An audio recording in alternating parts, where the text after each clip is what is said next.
tous, bienvenue dans cette vidéo bilan de l'Autumn Nations Cup, dans laquelle je vais revenir sur les prestations des nombreux joueurs testés pendant cette compétition.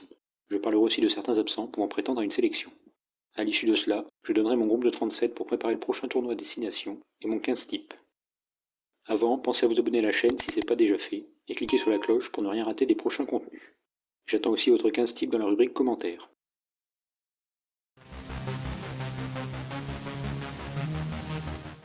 Cette Coupe d'automne des Nations avait mal démarré avec le fiasco du Covid, qui a privé les Bleus d'un premier match contre les piégeux Fidji. Résultat, une victoire bonifiée sur tapis vert sans enseignement. Par la suite, 3 matchs, 2 victoires dont une revanche en Écosse, seule équipe qui l'avait battue en 2020, et une courte défaite en finale face à l'Angleterre, après des prolongations mouvementées et frustrantes. Je vous invite à aller voir ma vidéo débrief de ce match si ce n'est pas déjà fait.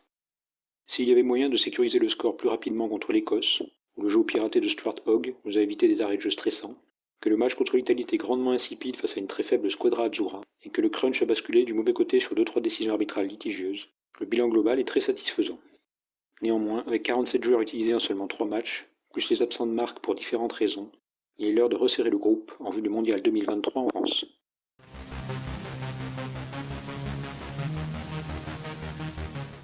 Le match en Écosse a confirmé qu'il sera difficile de détrôner la première ligne Baye, Marchand, Hawass. Dès leur rentrée à Murrayfield, la France a copieusement dominé le pack écossais en mêlée et sur ballon porté. En bonus, Mohamed Hawass, provoqué pendant 23 minutes par les avants écossais, a gardé son calme et prouvé qu'il avait gagné en maîtrise depuis son carton rouge préjudiciable lors du tournoi 2020. Le seul joueur pouvant perturber cette triplette est pour moi le talonneur Camille Chat. Solide en mêlée, puissant et assez fiable en touche, il a une bonne concurrence pour Julien Marchand. Les deux ont les mêmes faiblesses, comme un ou deux ratés en touche par match, et les mêmes qualités, notamment dans le jeu au sol. Toutefois, je préfère Marchand, car il gratte plus de ballons au sol que Chat au niveau international. Toujours au talonnage, le Rochelet Pierre Bourgarit a marqué des points contre l'Angleterre par sa puissance et sa mobilité, ainsi que ses lancers quasi parfaits en touche. Il a été assez fidèle à ce qu'il fait en club, à l'inverse d'un Peato Movaca décevant.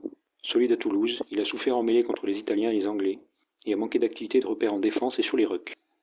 Cela pourrait profiter au jeune Racingman Teddy Bobigny, auteur de 28 minutes de bonne facture et très volontaire contre l'Italie. À relativiser néanmoins par rapport à une faible opposition de la squadra azzurra. Aussi, une règle tacite entre Galtier et les clubs existerait et empêcherait que 2 joueurs évoluant au même poste et au même club soient sélectionnés en même temps. Chat est donc préféré à Bobigny. On notera que la règle ne s'applique pas partout, Ficou et Delbuis étant les centres du stade français tous les deux sélectionnés. Parmi les absents, les 2 Toulonnais Anthony Etriard et Christopher Eric Tolofua ont été appelés en 2020 par Fabien Galtier, mais n'ont plus honoré de sélection à cause de blessures. Le premier nommé, très bon à Toulon, a une longueur d'avance légitime dans la tête du sélectionneur, tout le contraire du second, aux performances relativement quelconques. Le prometteur clermontois Étienne Fourcade semble très loin derrière. S'il est mobile et énergique, il est en partie responsable des faiblesses clermontoises en conquête. C'est trop tôt pour lui. En pilier gauche, derrière Baye, il y a match entre Jean-Baptiste Gros et Hassan Golingard. Les deux montraient de belles qualités défensives et se distinguent par leurs profils différents. Gros est plus solide en mêlée mais moins mobile et impliqué en attaque que Golingard. Le grand perdant est le Toulousain Rodrigo Netti, catastrophique en mêlée face à l'Italie et aux Anglais, et transparent défensivement et offensivement. Cela laisserait éventuellement une place au Toulousain Clément Castex, de retour en forme avec le Stade Toulousain. À droite, avec Hawass, Bamba était la doublure toute désignée, pour sa mobilité et ce malgré pas mal d'indiscipline, mais sa blessure au cou fin décembre devrait le priver du début de la compétition. Il reste alors de l'Autumn Nations Cup les 2 piliers Antonio et Aldeguerri. Les deux partagent leurs difficultés en mêlée fermée au niveau international, que ce soit contre l'Italie ou l'Angleterre. Si Antonio est plus massif que son concurrent, Aldeguerri a plus de mobilité et capacité défensive, à l'image de ses 3 interventions en fin de première mi-temps contre les Anglais. D'autres joueurs peuvent-ils émerger à ce poste. Le Racingman Colombe est prometteur, mais joue moins ces derniers temps, et alterne le bon et le moins bon en mêlée. Idem pour le Palois Bouganmi. La surprise pourrait venir du Castréon Patine, en grande forme sur les fondamentaux et dans le jeu courant. Setiano est pas loin derrière, mais traîne encore sa très mauvaise Coupe du Monde au Japon.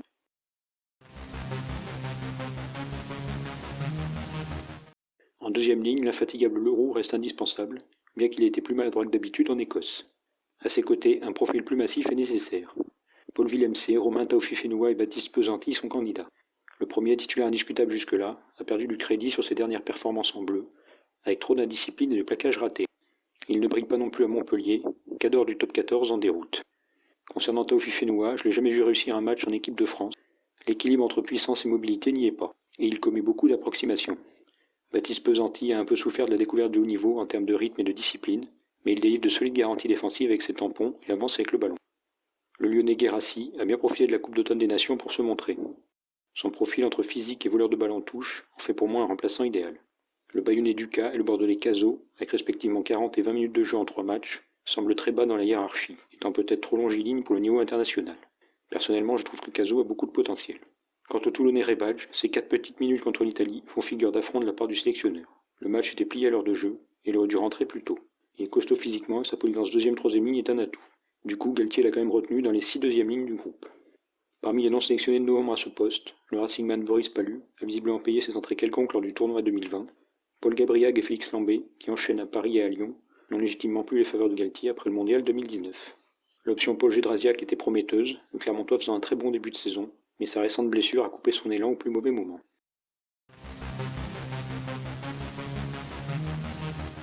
Abondance de biens en troisième ligne, l'hyperactif puissant, mobile et gratteur Aldrit est indiscutable, au même titre que le revenant François Cros, précieux dans les airs et redoutable au plaquage. À leur côté, le capitaine Charles Olivon est le favori. Néanmoins, il a beau être le meilleur marqueur français de 2020, il a été approximatif en Écosse et a tendance à disparaître des radars quand un match est cadenassé. Je lui préfère grandement l'excellent Cameron Wookie, l'une des grandes révélations de l'automne. Il capte un nombre incalculable de ballons dans les airs et en dérobe pas mal aussi à l'adversaire. Son activité offensive et défensive est soutenue pendant 80 minutes. Sa blessure toute récente est un coup dur. Des joueurs comme le Parisien Sékou Macalou et le Lyonnais Dylan Cretin ont un profil similaire mais nettement moins de régularité. Macalou gratte bien dans les rucks, mais a échappé beaucoup de ballons contre l'Italie, alors que les qualités aériennes de Cretin ne suffisent pas à compenser sa grosse indiscipline. Dans un registre plus puissant, le Castré Anthony Jolon et le Toulousain Célevasio Tolofua sont en concurrence pour suppléer Aldrit en cours de match.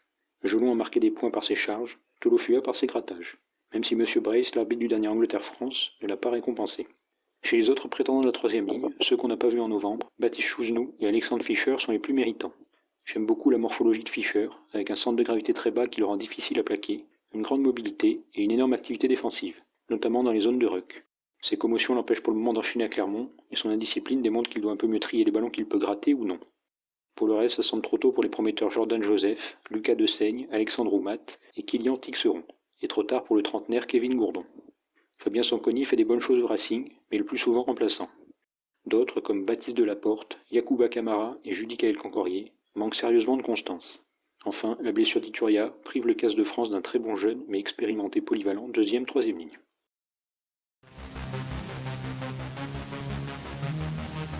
À la mêlée, pas de débat possible sur la titularisation d'Antoine Dupont, probablement le meilleur neuf mondial à l'heure actuelle. Très efficace dans ses dégagements au pied et son animation offensive, ce sont surtout sa vitesse et sa présence quasi permanente au soutien de ses coéquipiers qui en font un indispensable.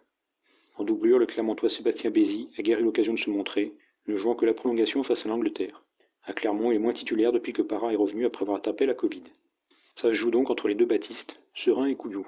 Je suis nettement plus enthousiasmé par le second, plus vif et joueur, alors que Serin était trop dans la gestion contre l'Italie et n'a pas brillé en défense. Couillou devra quand même progresser dans son jeu au pied. Ses nombreuses touches non trouvées face à l'Angleterre ont pesé lourd.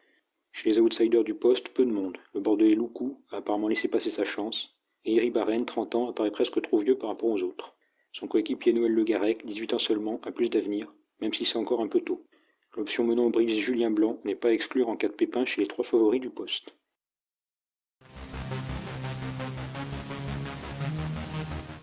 À l'ouverture, le taulier Romain Tamac ratera le début du tournoi à cause d'une fracture de la mâchoire. Son suppléant désigné, le Bordelais Mathieu Jalibert, qui a joué plus de 80% de la Coupe d'automne des Nations, contre moins de 20% pour Louis Carbonel. Entre la pluie écossaise et le plan de jeu minimaliste contre l'Italie, Jalibert a eu du mal à lancer le jeu. L'occasion de voir toutefois que le jeune ouvreur est solide sur les réceptions aériennes et bon devant les poteaux, avec même un drop réussi en Écosse. Contre l'Angleterre, on a vu le vrai visage de Jalibert, entreprenant et relanceur, et un dévoreur d'espace pour l'essai de Brice Dulin.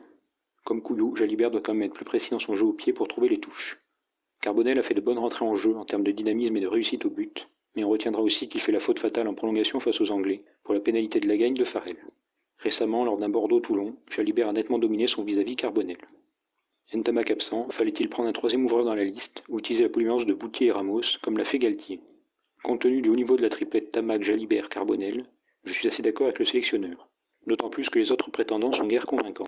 Outre Anthony Bello blessé de longue date, on a un Joris second très irrégulier avec le Stade français, les Lyonnais Berdeux, le Racingman Gibert et le Montpellier Louis Fourcent jouent encore trop peu, le Briviste Enzo Hervé est trop tendre, et le Palois Antoine Astoy, qui a un bon taux de réussite au pied et prend des initiatives offensives, a trop de lacunes défensives. Enfin, Jules Plisson, en totale renaissance à La Rochelle, aurait pu être pris pour dépanner. À seulement 29 ans, l'ancien Parisien, aux 16 sélections, pourrait encadrer les jeunes.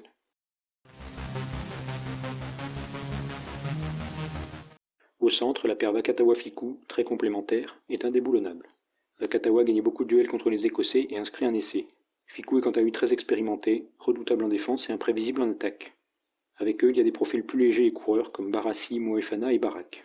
Le premier a eu sa chance face aux Anglais, en rentrant au moment où la France était sous pression, mais semble percutant en défense. Le second est sérieusement blessé, et le troisième a grandement déçu dans le contexte italien peu propice au jeu. Avec Clermont, après un bon début de saison, il a montré quelques failles au plaquage. Dans un registre plus solide, Arthur Vincent a été retenu, surtout pour ses performances lors du tournoi 2020. Cette saison, il émerge à peine au sein d'un collectif montpelliérain dans le dur, et très peu orienté sur l'offensive. Jonathan Danty n'a pas été couché sur la liste de Galtier, son collègue néophyte du Stade français Julien Delbuis lui étant préféré. Sans renier les qualités de ce dernier, qui s'est fait une belle place au centre à Paris, malgré la concurrence rude de Danty, Fickou et Naya Salévou, Danty est sorti du lot pendant la Coupe d'automne des Nations. C'est vrai qu'il est toujours en mode bulldozer, autant en défense qu'en attaque, mais ça fonctionne, avec des tampons rudes et un essai contre l'Italie. Contre Toulouse il y a peu, ça a encore donné un essai loin d'être fait au départ. Chez les potentiels futurs novices, le Racingman Olivier Clémenzac me plaît beaucoup. Les aptitudes sont un peu identiques à celles de Arthur Vincent, qui a pris une petite longueur d'avance.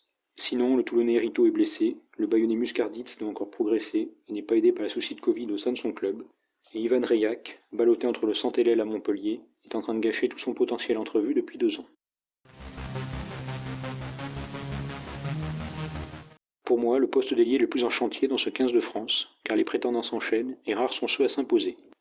L'exception, c'est le Toulonnais Gabin Villière. Transfuge du rugby à 7, je n'ai pas été surpris par son essai supersonique contre l'Italie et ses qualités de finisseur visibles à Toulon.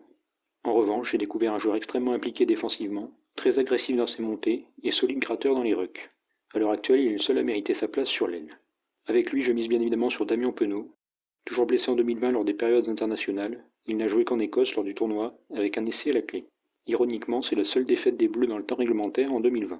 Le Clermontois demeure néanmoins un joueur exceptionnel, vif, rapide et capable de créer des brèches dans les défenses adverses. Sa performance récente à Pau a prouvé qu'il est en train de retrouver son niveau. Il double sans problème l'énigmatique Teddy Thomas, en déficit de puissance en Écosse et n'allant pas chercher les ballons, et capable dans le même temps de finir les actions par ses grandes accélérations.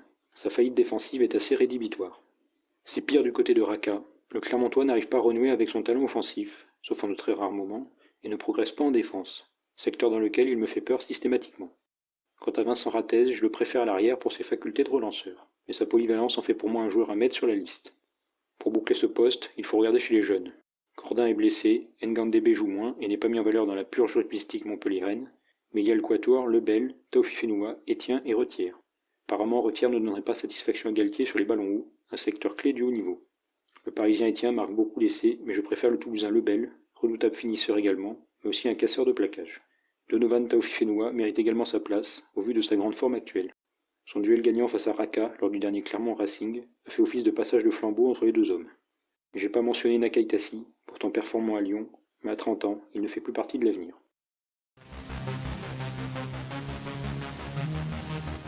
À l'arrière, Brice Dulin a écrasé la concurrence lors de la Coupe d'automne des Nations. Réception des chandelles, jeu au pied long, des relances décisives et un essai, toute la panoplie du poste est là. Il supplante largement un Anthony Boutier, à l'image de son club, c'est-à-dire peu performant.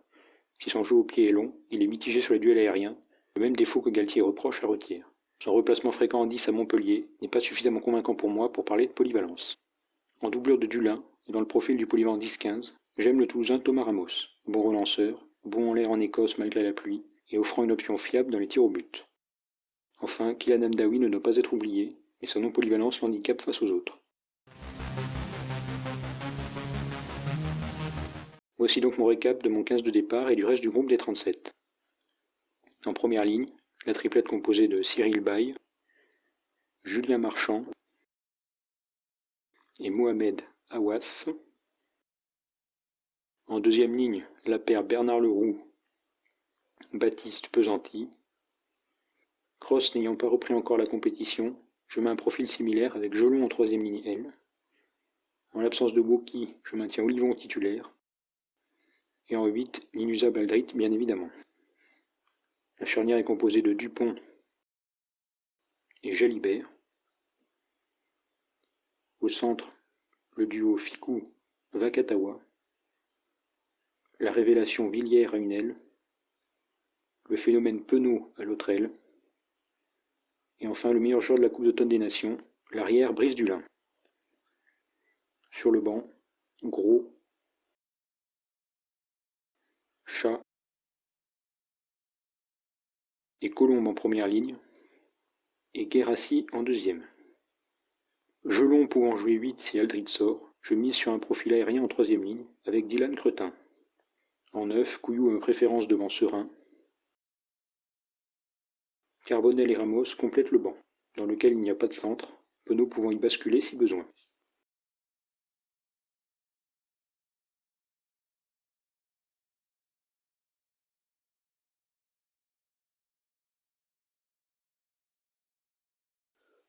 Collingard, Bourgarit, Ongpatine, Rebadge, Cross, Tolofua, Fischer, Serein,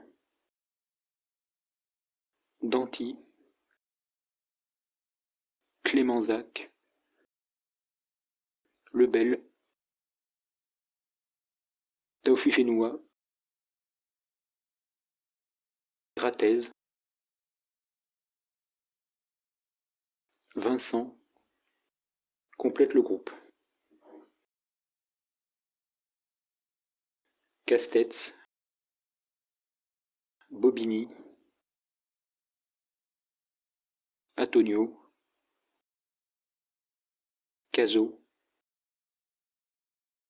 Bézy, Plisson, Delbuis et Boutier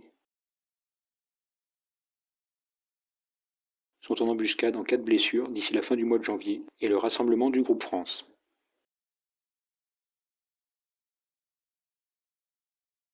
Merci à tous d'avoir regardé cette vidéo, pensez à mettre un petit pouce en l'air si elle vous a plu. N'hésitez pas à donner votre 15 tips dans la rubrique commentaires. Quel choix auriez-vous fait à la place de Fabien Galtier? J'attends vos avis. A bientôt!